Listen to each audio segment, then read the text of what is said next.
Hello, I'm Matthew, and I'll be representing One Up at St. Robert Catholic High School. So for our first year, we wanted to build a strong community space in our school's courtyard, and it has seen many years of neglect in the heart of our school, and we believe that it has the potential to be so much more. It currently features some trees, sparse greenery, a water feature, a small bridge, and some seating. We mainly want to address its attractiveness, going hand in hand with being well maintained and implementation of more comfortable seating. So, this leads us to our central question. How might we transform the school courtyard into a vibrant, sustainable, and low-maintenance space that fosters connections and comfort for students and staff? So this is the driving force behind our project. But first, we needed to ensure that this space was wanted, and began with what made outdoor spaces in our school first unwanted. So we drew from inspiration from our school's outdoor garden and the picnic tables in front of our school.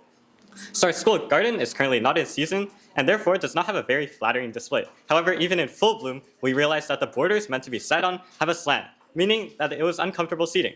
So thus we identified unattractiveness and uncomfortable seating as a general problem. As for the picnic tables in front of our school, we noticed that its proximity to the parking lot meant that students might feel watched and unsafe in the open space, and it also exposed students to the full extent of any wind, rain, or other forces of nature, as they provided no shelter.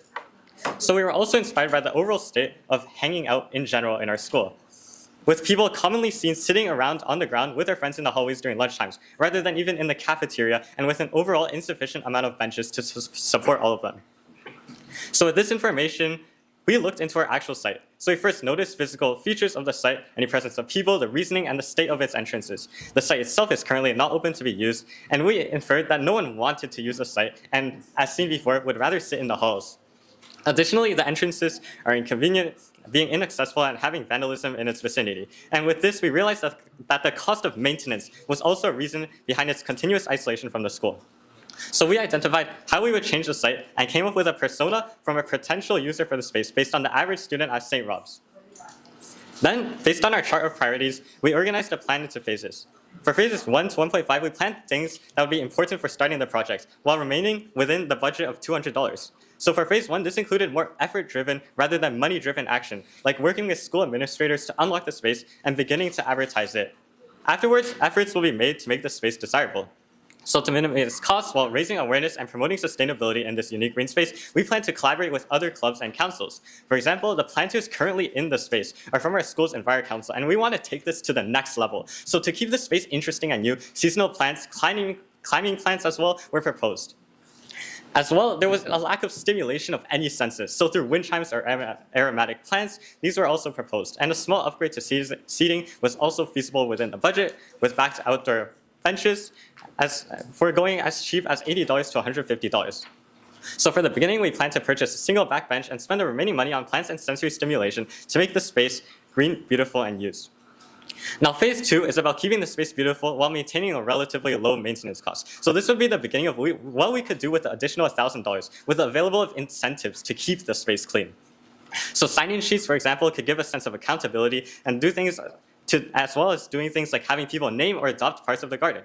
Having garbage and recycling bins in the space are also important to give students easy access to cleaning up their space after use. Reminders as well in the form of signage can exist, as well as any monthly competitions or raffles to continue the promotion and usage of the space. And then even further, if we take this even further, we could do things like the implementation of an outdoor classroom and other advanced features. But our prototype was less layout-based and more concept-based, as the current layout of the space has clearly defined boundaries for the path and the greenery. And thus, we felt that it did not need changing. Instead, it needed just a revamping, and we went deeper into the actual implementation of keeping the space cheap to maintain and beautiful, seen on the prior 2 slides. So aside from that, what other goals do we have?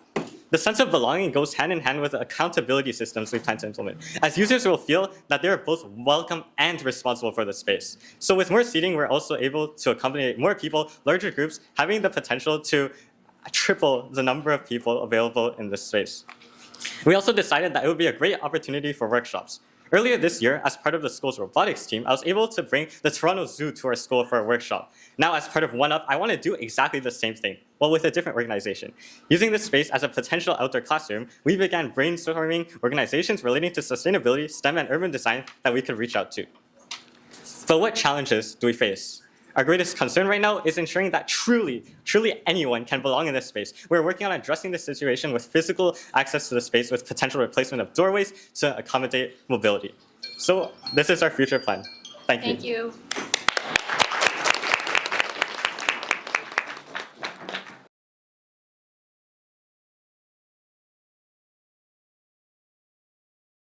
Just one quick question. Have you considered preserving those beautiful mature trees in your scheme or in your priorities?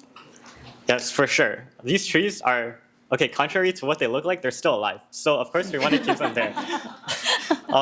They're like a pretty pivotal part. They grant shade, you know. They're also helping to, I guess, shelter students who might be sitting in the space from rain, as well as just shelter the space itself, as there would be less cleanup from any rain and any like snow, for example, in the space.